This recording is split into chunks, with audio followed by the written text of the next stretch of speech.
আসসালামু আলাইকুম everyone, welcome back to my channel Lucky's Kitchen House. Lucky's Kitchen হাউসে সবাইকে স্বাগতম নতুন একটি রেসিপি দেখার জন্য। আমার আজকের রেসিপি পাঙ্গাস মাছ ভুনা। অনেকেই এই পাঙ্গাস মাছটা পছন্দ করে না, অনেকের কাছে এটা বাজে একটা স্মেল লাগে।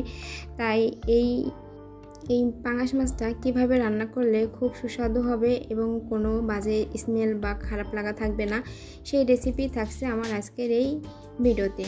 চলুন তাহলে শুরু করে আমার আজকের এই সহজ ও মজাদার রেসিপিটি। এখানে প্রথমে আমি পাঙ্গাস মাছ নিয়ে নিয়েছি আর মাছগুলোকে খুব ভালোভাবে ধুয়ে পরিষ্কার করে নিয়েছি। আর মাছটা যখন আমি ধুয়ে নিয়েছি তখন এখানে একটা লেবু চিপে লেবুর মধ্যে কিছুক্ষণ ভিজে রেখেছি, প্রায় 15 থেকে 20 মিনিটের মতো। লেবু এবং লবণ দিয়ে মাছটাকে খুব ভালো করে ভিজে রাখলে এটার থেকে যে বাজে একটা স্মেল বা পাঙ্গাস মাছ যারা পছন্দ করে না তাদের কাছে একটা স্মেল লাগে সেটা থাকে না।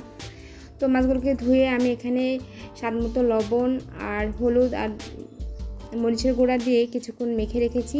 এখন আমি চলে একটা প্যান বসিয়ে তাতে তেল দিয়ে দিলাম, আর তেলটা গরম হয়ে আসলে এখন দিয়ে দিচ্ছি একে একে মাছগুলো। আর মাছ ভাজতে আমরা আসলে সবাই পারি, কিন্তু যে কোনো পাত্রে মাছ ভাজতে গেলে পাত্রটা খুব ভালোভাবে গরম করে নেবেন, তাহলে নিচে থেকে আর মাছটা লেগে যাবে না। আর আমি যেহেতু নন স্টিকে মাছটা ভেজে নিচ্ছি, এই জন্য খুব সহজেই মাছটা উঠে আসবে। আর যারা নর্মালি অন্য কড়াইতে বা প্যানে মাছটা ভেজে নেবেন, সেক্ষেত্রে যে কোনো মাছ ভাজার আগে যে প্যানে মাছটা ভাজবেন সেটা খুব ভালোভাবে গরম করে তারপরে তেলটা দিবেন, তাহলে দেখবেন আর নিচে থেকে মাছটা লেগে যাবে না। তো মাছটা আমি এপাট ওপাট করে খুব ভালোভাবে ভেজে নিচ্ছি, একটা ব্রাউন কালার করে নিয়ে ভেজে নিচ্ছি।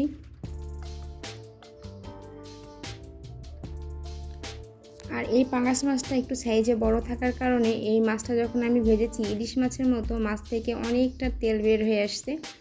এই দেখুন, ঠিক এই পর্যায়ে করে আমি মাছটা ভেজে নিয়েছি। আমার মাছ ভাজা হয়ে গেছে, আমি এখন একে একে সবগুলো তুলে নিচ্ছি তেল থেকে।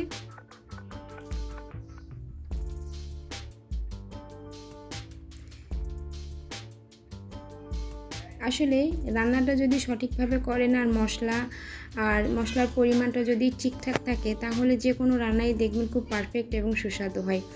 আমি এখন ওই তেলে বাকি রান্নাটা করে নিব।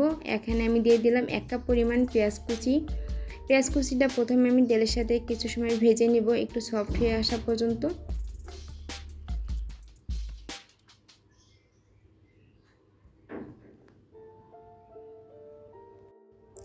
এই পেঁয়াজগুলোকে আমি একদম ব্রেস্তা করে নিব না, জাস্ট একটু কালারটা চেঞ্জ করে ভেজে নিলাম।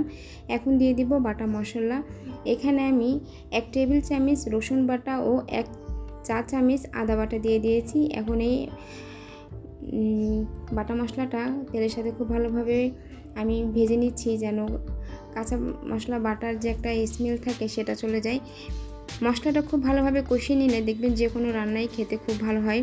এখানে দিয়ে দিলাম 1.5 চা চামচ জিরা গুঁড়া। এখানে জিরা গুঁড়ার পরিবর্তে জিরা বাটাটাও দিতে পারবেন। এখন দিয়ে দিব বাকি শুকনো উপকরণগুলো। এখানে আমি স্বাদ মতো লবণ, 1 চা চামচ ধনিয়া গুঁড়া, 1 চা চামচ মরিচের গুঁড়া ও 1 চা চামচ হলুদের গুঁড়া দিয়ে দিয়েছি। তবে ঝালের পরিমাণটা আপনারা আপনাদের টেস্ট অনুযায়ী বাড়িয়ে কমিয়ে দিতে পারবেন। কেউ চাইলে শুধু শুকনো মরিচের গুঁড়াটা দিয়েই এই রান্নাটা করে নিতে পারবেন, আবার কেউ চাইলে কাঁচামরিচ ফালি বা কাঁচামরিচ বাটা দিয়েও রান্নাটা করে নিতে পারবেন। ঝালেরটা আপনারা আপনাদের টেস্ট অনুযায়ী বাড়িয়ে কমিয়ে দিয়ে রান্নাটা করবেন। আর এই মশলাটা কষিয়ে নেওয়ার জন্য এখানে আমি সামান্য একটু পানি দিয়ে দিলাম। মশলাটা অবশ্যই খুব ভালোভাবে একটু পানি দিয়ে এই মশলাটা কষিয়ে নিতে হবে। আমি 2 বার মশলাতে পানি দিয়ে একটু ভালোভাবে কষিয়ে নিচ্ছি। আর যখন মশলা থেকে তেল উঠে এসেছে তখন বুঝে নিতে হবে মশলাটা খুব ভালোভাবে কষানো হয়ে গেছে।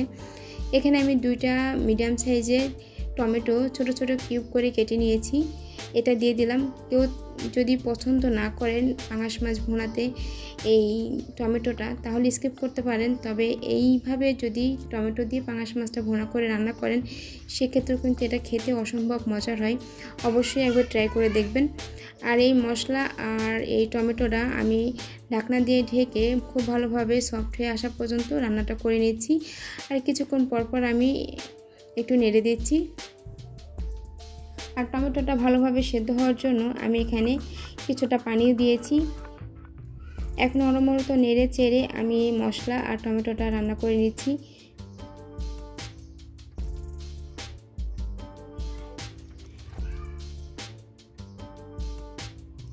মশলাটা ভালোভাবে কষানো হয়ে গেছে। আর এখন আমি এখানে কয়েকটা কাঁচামরিচ ফালি দিয়ে দিলাম। আমি কাঁচামরিচ ও শুকনো মরিচের গুঁড়া দুটোই দিলাম। ঝালের পরিমাণটা আমি আমার পছন্দ মতো দিয়েছি, তবে আপনারা চাইলে আপনাদের পছন্দ মতো ঝালটা কম বেশি করে নেবেন।